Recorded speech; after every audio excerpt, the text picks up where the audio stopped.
واقعہ کربلا کے بعد یزید کی حکومت کے خلاف مسلم دنیا میں غم و غصہ پیدا ہو چکا تھا۔ اہل مدینہ نے یزید کی ظالمانہ پالیسیوں کے خلاف بغاوت کی اور یزید کی بیعت سے انکار کر دیا۔ یزید نے اس بغاوت کو کچلنے کے لیے مسلم بن عقبہ کی قیادت میں ایک ظالم فوج بھیجی، جس نے مدینہ منورہ پر حملہ کیا۔ مدینہ کے مقدس شہر کی حرمت کو پامال کیا گیا، مسجد نبوی صلی اللہ علیہ وسلم کی بے حرمتی کی گئی اور لوگوں کو قتل و غارت کا نشانہ بنایا گیا۔ اس واقعے میں ہزاروں بے گناہ مسلمان شہید ہوئے۔ حضرت زینب سلام اللہ علیہا کربلا کے بعد بھی مظلوموں کی حمایت اور ظلم کے خلاف آواز بلند کرنے کی علامت بن چکی تھی۔ ان کا کردار واقعہ حرہ سے قبل اور اس کے بعد بھی ظلم کے خلاف امت مسلمہ کو بیدار کرنا تھا۔ حضرت زینب سلام اللہ علیہا نے شام اور دیگر علاقوں میں کربلا کے شہداء کے پیغام کو عام کیا اور لوگوں کو یزید اور اس کے ظلم کی حقیقت سے آگاہ کیا۔ ان کی تقاریر اور خطبات نے یزید کی حکومت کو سخت دباؤ میں رکھا اور یہ شعور مدینہ منورہ کے عوام میں بھی منتقل ہوا، جو واقعہ حرہ کا ایک اہم سبب بنا۔ کربلا کے بعد حضرت زینب سلام اللہ علیہا مدینہ منورہ واپس آئی تھیں۔ مدینہ میں اہل بیت علیہ السلام کی موجودگی نے عوام کو حق و باطل کے درمیان فرق سمجھنے میں مدد دی۔ یزید کے خلاف عوامی بغاوت میں اہل بیت علیہ السلام کے پیغام کا اثر بھی نمایاں تھا۔ حضرت زینب سلام اللہ علیہا نے ہمیشہ مظلوموں کی حمایت کی اور مدینہ منورہ کے واقعہ حرہ کے بعد بھی عوام کو صبر و استقامت کا درس دیا۔ ان کی زندگی مظلوموں کے لیے ہمدردی اور ظالموں کے خلاف جدوجہد کی روشن مثال ہے۔ واقعہ حرہ کے بعد امت مسلمہ میں یزید کی ظالمانہ حکومت کے خلاف نفرت اور بڑھ گئی۔ اس واقعے نے اہل بیت علیہ السلام کے پیغام کو مزید تقویت بخشی، کیونکہ لوگوں نے دیکھا کہ یزید نے صرف کربلا میں ہی نہیں بلکہ مدینہ منورہ جیسے مقدس مقام میں بھی ظلم و ستم کی انتہا کی ہے۔ حضرت زینب سلام اللہ علیہا کی شخصیت واقعہ حرہ کے پس منظر میں بھی مسلمانوں کے لیے ایک روحانی اور انقلابی رہنما کے طور پر نمایاں ہے۔ ان کی قربانیاں اور جدوجہد ظلم کے خلاف ایک مستقل درس فراہم کرتی ہیں اور واقعہ حرہ بھی اس تسلسل کا حصہ ہے جس میں یزید کے ظلم کے خلاف عوامی شعور نے جنم لیا۔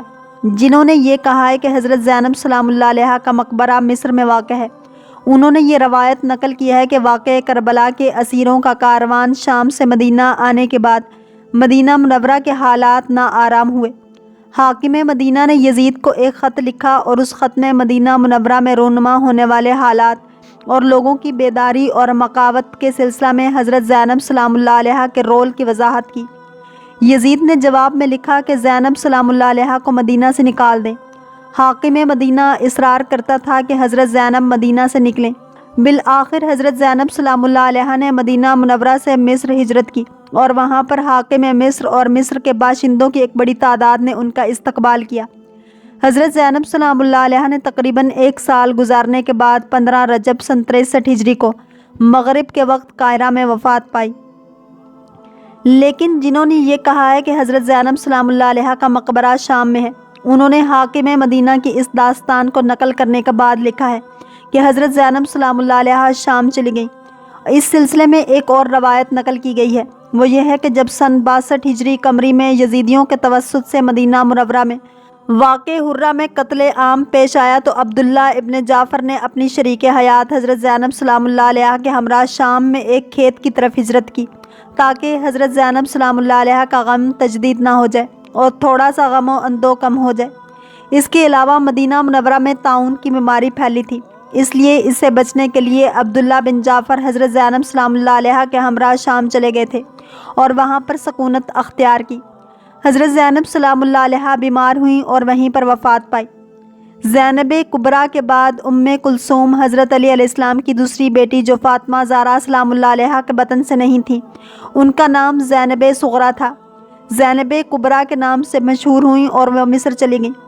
اگرچہ یقین کے ساتھ یہ کہنا مشکل ہوگا کہ حضرت زینب سلام اللہ علیہا کی قبر مطہر کہاں پر ہے، پھر بھی کہا جا سکتا ہے کہ جو زیارت گاہیں اور اماکن اس مقدس خاتون سے منسوب ہیں وہ خدا کے ذکر و توجہ اور انسان ساز اور شہیدوں اور اہل بیت علیہ السلام سے پیوند کی جگہ ہیں۔ یہ چراغ ان گھروں میں ہے جن کے بارے میں خدا کا حکم ہے کہ ان کی بلندی کا اعتراف کیا جائے اور ان میں اس کے نام کا ذکر کیا جائے۔ یہ جگہیں اگرچہ صرف ان سے منسوب ہی ہوں، خدا کے ذکر اور توجہ اور انسان سازی اور شہیدوں اور اہل بیت علیہ السلام سے پیوند کی جگہ ہیں۔ اہل بیت علیہ السلام کی دفن کی جگہ جہاں پر بھی ہو، یہ اماکن ان کی یاد کو تازہ کرنے والے ہیں اور یہ یادیں عاشقوں کے دلوں میں قرار پاتی ہیں۔ جناب زینب سلام اللہ علیہ نے اپنی زندگی میں اسلامی معاشرے میں ہونے والی بڑی تبدیلیوں کو بہت قریب سے دیکھا، خاص طور پر یہ کہ اموی حکمران دور جاہلیت کی عادات کو دوبارہ عام کر رہے تھے اور اسلامی اصولوں کو کھلے عام پامال کیا جا رہا تھا۔ ان حالات میں جناب زینب سلام اللہ علیہ نے اپنے بھائی امام حسین علیہ السلام کے ساتھ مل کر اسلام کی حفاظت اور اس کے اصولوں کو بچانے کے لیے ہر قربانی دینے کا فیصلہ کیا۔ آپ کی محبت اپنے بھائی سے ضرور تھی، لیکن اس سے بڑھ کر آپ کو اسلام سے عشق تھا۔ اسی عشق نے آپ کو کربلا کے میدان میں لے جا کر ایک عظیم کردار ادا کرنے کا موقع دیا۔ واقعہ کربلا کے بعد آپ نے امام حسین علیہ السلام کی قربانی کو دنیا تک پہنچانے اور بنی امیہ کے مظالم کو بے نقاب کرنے میں اہم کردار ادا کیا۔ آپ کی بہادری اور صبر کی مثالیں کربلا کے بعد اسیری کے دوران نظر آئیں۔ کوفہ اور شام کے بازاروں اور درباروں میں آپ نے جرت کے ساتھ خطبے دیے، جنہوں نے لوگوں کو حقیقت بتائی اور بنو امیہ کے ظالمانہ سیاست کو بے نقاب کیا۔ آپ کے خطبوں نے یزید جیسے ظالم حکمرانوں کو شرمندہ کر دیا۔ آپ کی سب سے بڑی خصوصیت یہ تھی کہ آپ ہر حال میں اللہ کی رضا پر راضی رہتی تھیں۔ صبر، بہادری، فصاحت و بلاغت اور بہترین حکمت عملی آپ کی شخصیت کا حصہ تھی۔ امام زین العابدین علیہ السلام فرماتے تھے کہ میری پھپھی عالمہ غیر معلمہ ہے، یعنی انہیں کسی نے تعلیم نہیں دی، لیکن وہ ہر علم سے آراستہ تھیں۔ جناب زینب سلام اللہ علیہ نے ظلم کے خلاف آواز بلند کی، صبر اور استقامت کا مظاہرہ کیا اور انسانیت کے لیے ایک ایسا کردار پیش کیا جو قیامت تک مشعل راہ رہے گا۔ آپ نے یہ ثابت کیا کہ دین اسلام کی حفاظت کے لیے ہر قربانی دی جا سکتی ہے، اور آپ کی جرت نے امام حسین علیہ السلام کے مشن کو کامیاب بنایا۔